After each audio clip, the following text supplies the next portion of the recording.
عليكم، يا رب تكونوا بألف خير. النهارده إن شاء الله هنفتح مع بعض الكروت. حط الحبيب في نيتك وشوف إيه الشيء اللي هو مش قادر يقوله لك في وشك، أو إيه الحاجة اللي هو مخبيها عليك ومش قادر يقولها. هناخد رسائل كتير من عقله الباطن وهنشرح مع بعض هو ليه عايز يقولك الكلام دوت، ايه اللي حاصل ما بينك وما بينه. تمام؟ بس قبل ما ابدا معاكم الفيديو طبعا حابه اهني الناس اللي كسبت معايا في الأسئلة المجانية. تمام؟ وطبعا تم الاختيار عشوائي جدا للناس المتفاعلة جدا يا جماعة على القناة. الناس دي بتدعم القناة من غير أي مقابل خالص بتعليقاتها الجميلة طبعا، فأنا بشكركم جدا جدا. ويا ريت الناس اللي كسبت معايا تسيب لي على البوست اللي سبته على المنتدى، كل واحد يسيب لي سؤال عشان إن شاء الله أطلع في فيديو مخصوص ليهم هم وهجاوب عليه. وبإذن الله من فترة للتانية هعمل معاكم إجابة أسئلة مجانية بإذن الله. تمام؟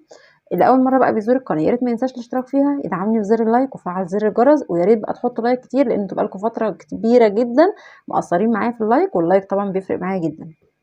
فيلا بينا على طول نبتدي. وطبعا انا عاملاها بطاقه احرف زي ما انتوا طلبتم، علشان طبعا معظمكم بيفضل الاحرف.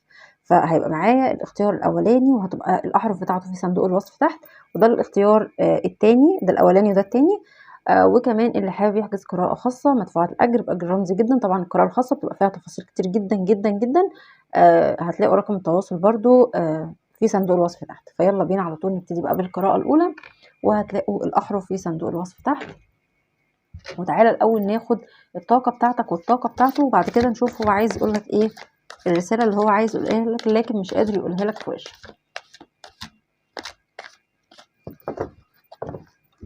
الطاقة بتاعتك انت،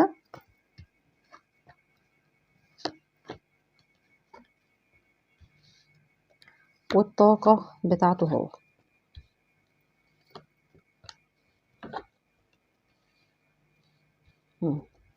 طيب طاقة القراءة ما بينكم انتوا الاتنين. ياه،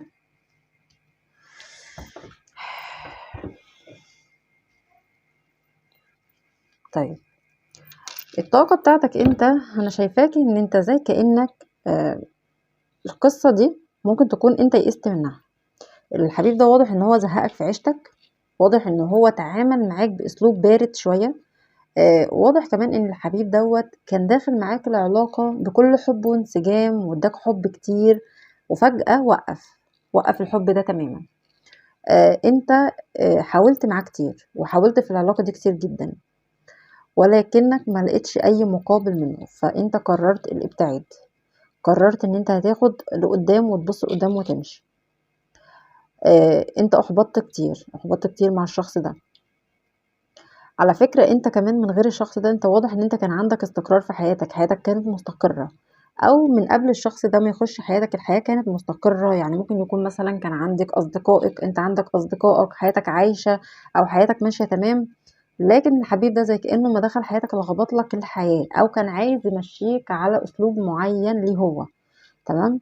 فانت مشيت على الاسلوب بتاعه، اتجهت لتعاليمه ويعني الحاجات اللي هو كان بيوجهك ليها، لكن انت ما لقيتش مقابل بعد كل ده. الحبيب دوت مقدرش الحاجات اللي انت عملتها علشان ممكن برضو يكون ده كان زوج على فكرة برضو، وانتي ما لقيتيش مثلا معاه، او زوجة ما لقيتش مثلا معاها.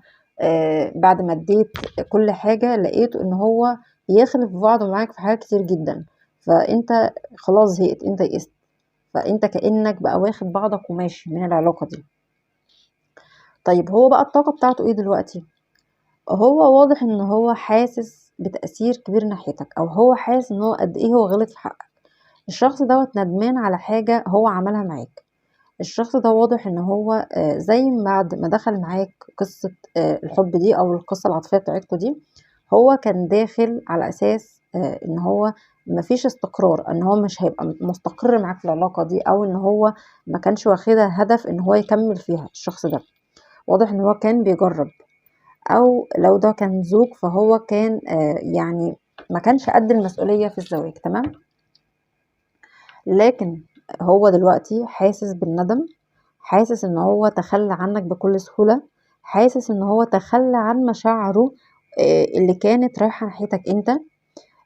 الشخص ده كمان زي كأنه قالك كلام قاسي جدا في نهاية العلاقة ما بينك وما بينه، او يعني كان جامد عليك او كان ناشف معاك شوية. الشخص ده بعد ما دوقك حب وحنان وعطف عليك ابتدى يسحب منك كل ده، لكن هو دلوقتي حاسس بتأثير اللي هو عمله فيك. ليه بقى؟ لان هو دلوقتي زي كأنه ندمان عليك. الشخص دوت هو حاسس دلوقتي ان في طاقة ربطاه بينه وبينك، حاسس ان في حاجة عايزة ترجعه ليك تاني. علشان كده هو زي كأنه عايز يخش حياتك تاني بس مش عارف يخش ازاي.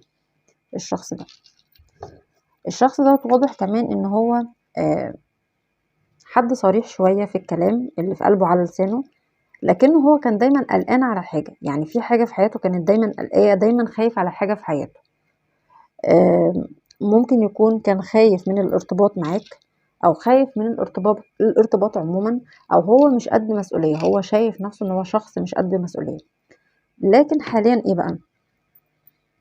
حاليا انت لسه برضو عمال تبص عليه، لسه عمال تفكر فيه، وممكن يكون انت عندك اختيارين على فكرة. يعني ممكن يكون اللي بيشاهدني دلوقتي ممكن تكون انت كمان متزوج وده شخص تاني، فانت ممكن تكون انت ماسك علاقة في ايدك، والعلاقة التانية دي او الحبيب اللي انت فاتح له القراءة مش قادر تطوله. ممكن يكون ده شخص من بعيد جدا، ممكن تكون انت حاسس ان هو افكاره متباعدة عنك، كل واحد افكاره بعيدة عن التاني. هو ناحيتك دلوقتي ايه الطاقة بتاعته؟ هو دلوقتي عموما مفيش تواصل، ده واضح جدا ان مفيش تواصل ما بينك وما بينه. لكن هو حاسس ان هو وحيد من غيرك، حاسس ان هو بيدور عليك في اشخاص كتير لكن مش لاقيك. الشخص دوت حاسس ان هو عايش لوحده في الدنيا دي، بالرغم ان هو عنده ناس كتير في حياته، لكن هو من غيرك انت هو حاسس بالوحدة، حاسس ان هو عايش بيدور على روحه اللي ناقصاه. يعني في حاجة داخلية كده جواه هو مش مرتاح، هو انت على طول بتتردد في باله وفي ذهنه دلوقتي. طيب تعالى بقى نشوف هو عايز يقولك ايه من خلال الرسائل من عقله الباطن، لكن هو مش قادر يقوله لك. حاجة هي عايز يعني شغلة تفكيره جدا، لكن هو مش قادر يقولها في الواقع، فهو بيفكر في الحاجة دي دايما وباستمرار. تعالى نشوف اول رسالة منه عايز يقولها لك ايه. بيقولك أنا محاصر في فضاء رأسي، هذا يسبب لي الاكتئاب. معنى كده ان هو عمال يفكر فيك كتير جدا، منحصر جوه دماغه، مش عارف ياخد خطوة معاك، مش عارف يبتدي ازاي العلاقة دي تاني معاك، عايز يرجع ويتكلم معاك. واضح ان قعاده مع نفسه وجوه القوقعة بتاعته مع نفسه ده مسبب له اكتئاب ليه هو، ومخليه مش متوازن، مش عايش حياته طبيعي. فدي اول رسالة هو عايز يقولها لك. طيب ايه تاني عاوز يقولها لك؟ بيقولك من فضلك امنحني، اهو هقرب لكم الكارت، امنحني مساحة لي في قلبك. معنى كده ان الشخص دوت حاسس دلوقتي ان انت ابتديت تسيبه، تديله ظهرك. وده واضح من اول كارت ظهر لي ان انت اللي اديته ظهرك، انت اللي اديت الشخص ده ظهرك وبعدت، مع ان هو في البداية اللي يعني هو اللي موفاش بوعده معاك او محققش الحاجات اللي هو قالك عليها، لكن انت يئست. من كتر ما انت يئست فخلاص. ممكن تكون انت دلوقتي بتبين له مثلا ان انت مبقاش فارق معاك خالص، علشان كده هو طالب منك العفو والسماح، وعايز يقولك اديني مساحة تاني في قلبك، ويا ريت تحبني تاني، ويا ريت تتذكر كل مشاعرنا مع بعض. كمان بص بقى بيقولك ايه هنا، افتقدك كثيرا، استمر في التحقق من هاتفي لمعرفة ما اذا كنت قد راسلتني. معنى كده ان الشخص دوت عمال يبص عليك، مستني منك مكالمة. لو الشخص دوت عامل لك بلوك فممكن يكون مستني ان انت تتصل عليه، لكن انا بنصحك من هنا بقولك ما تتصلش عليه، لان هو اللي بيفكر ان هو يجيلك، فاياك ان انت تبادر معاه باي حاجة. الطاقة بتاعتك اللي انت عاملها هي اللي مخليه عاوز يقرب منك تاني. طاقة البعد او طاقة اللي انت عاملها، اللي هو انت كأنك مش فارق معاك الشخص ده، مع ان انت من جواك هتتجنن عليه، لكن الطاقة دي انت موصلها له وهو واخد عنك الفكرة دي ان انت اللي اديته ظهرك، فهو عشان كده هيتجنن عليك وحاسس ان هو عايز يرجع لك بأي طريقة. فاستمروا على اللي انتوا بتعملوه دوت، عشان كده انتوا ماشيين في الطريق الصح. واضح ان انت فهمت القصة ماشية ازاي، وانت ابتديت تفكر بعقلك. طيب تعالوا برضو اقول لكم الابراج اللي معايا، عشان انتوا بتحبوا تعرفوا الابراج. معايا برج الحمل، في برج الثور، وفي عقرب، وفي سرطان، وكمان في برج الجدي، وفي برج القوس لو كنت قلت لكم القوس، وفي جوزاء في القراءة دي. فأنا بشكركم جدا جدا أصحاب الاختيار رقم 1. الناس اللي اختارت معايا القراءة التانية أو أصحاب الأحرف اللي هتبقى على حسب القراءة، أهلا وسهلا بيكم معايا. تعال نشوف الطاقة بتاعتك دلوقتي. طبعا هناخد طاقتك وطاقته وطاقتكم لبعض انتوا الاتنين من نفس الكروت، ورسائل العقل الباطن من خلال الكروت دي. تعال نشوف طاقتك دلوقتي وطاقة الحبيب دوت وطاقتكم لبعض انتوا الاتنين، طاقة اللي موجهينها لبعض انتوا الاتنين.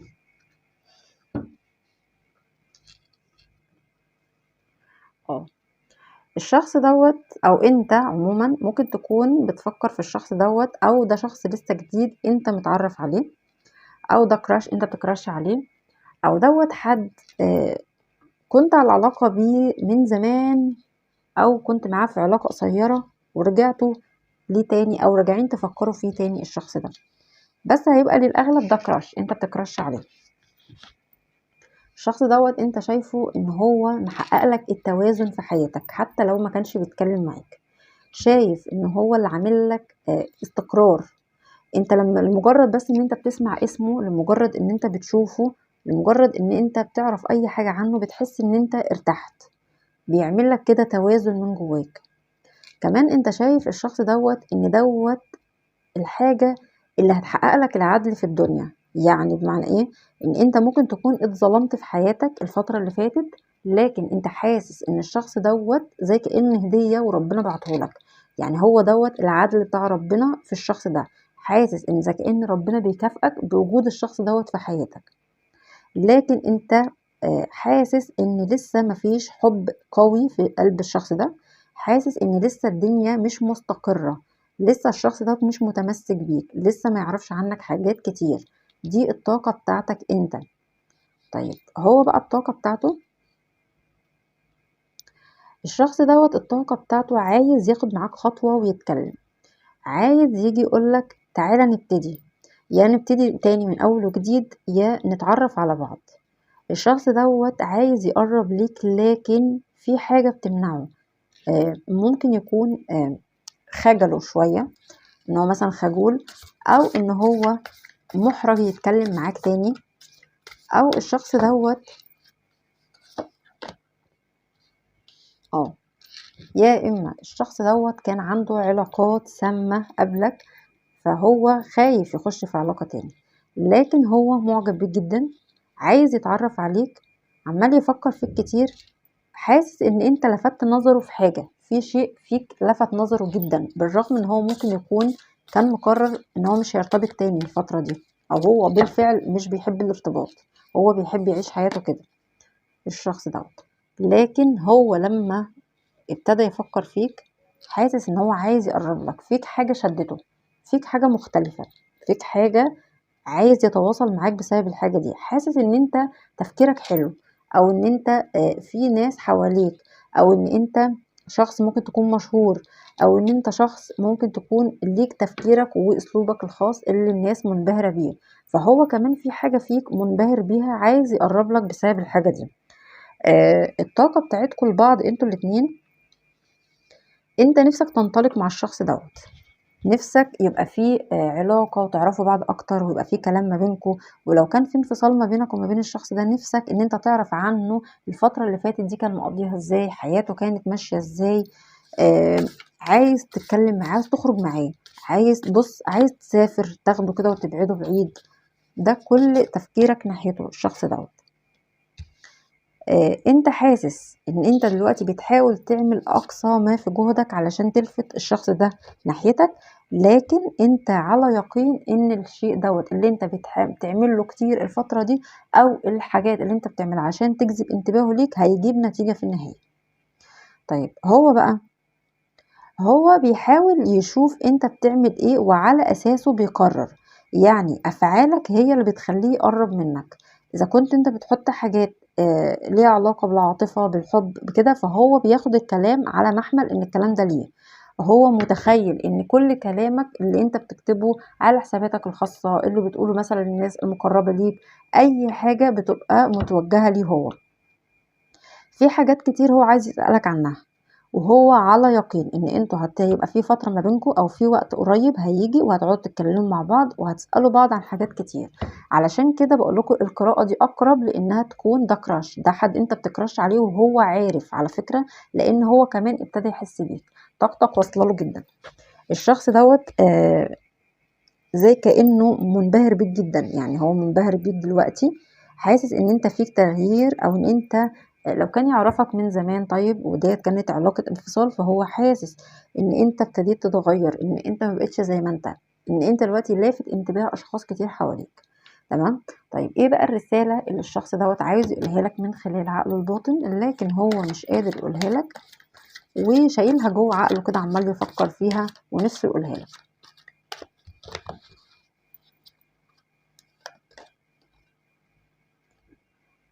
بيقولك انا احارب هذا الهوس، هو كده مهووس بيك على فكرة وعمال يفكر فيك كتير جدا. على فكرة الشخص ده ممكن يكون بيفكر فيك ويفتح مثلا السوشيال ميديا يلاقيك، ممكن يكون بيفكر فيك في اوقات كتير انت عامل له طاقة جذب وهو كمان منجذب ليك، يعني انت موصل له طاقة وهو كمان مشدود ليك بسبب تفكيرك فيه على فكرة. هنا بيقول لك كمان ركز اكتر على نفسك، اقضي بعض الوقت مع الاصدقاء. تمام. هو بيقول لك كده، بيقول لك عيش حياتك وتمتع مع اصدقائك، احنا كده كده هيبقى ان شاء الله في ما بيننا كلام، لان هو هنا على يقين ان في كلام هيسألك فيه وانت هتجاوبه عليه، فمعنى كده ان هو مطمن ان هيبقى في ما بينكم كلام. هو بيقول لك غروري يقف في الطريق، هو ممكن يكون مغرور شوية او ان هو عنده كبر ان هو يجي يتكلم معاك، فهو دوت اللي منعه من الكلام دلوقتي، علشان كده هو لسه بيجمع عنك معلومات وهيجي يتكلم معاك ما تقلقش. او بيحاول يشوف انت حياتك ماشية ازاي دلوقتي علشان يحاول يخش في حياتك، فالشخص دوت زي كأنه حابب وجودك في حياته، حابب يتعرف عليك اكتر، حابب يتكلم معاك اكتر. فلحد هنا تكون خلصت القراءة، بس قبل ما طبعا ما اخلص معاكم القراءة اقول لكم برضو على الابراج. معايا هنا برج الميزان، معايا برج الجوزاء، في سرطان، في عقرب، وفي دلو، وفي اسد، وفي طور، وفي عذراء. فانا بشكركم جدا جدا، يا رب الفيديو يكون عجبكم، لو عجبكم بقى يا ريت ما تنسوش الاشتراك في القناه، دعموني بزر اللايك وفعلوا زر الجرس، والى اللقاء في فيديو اخر ان شاء الله.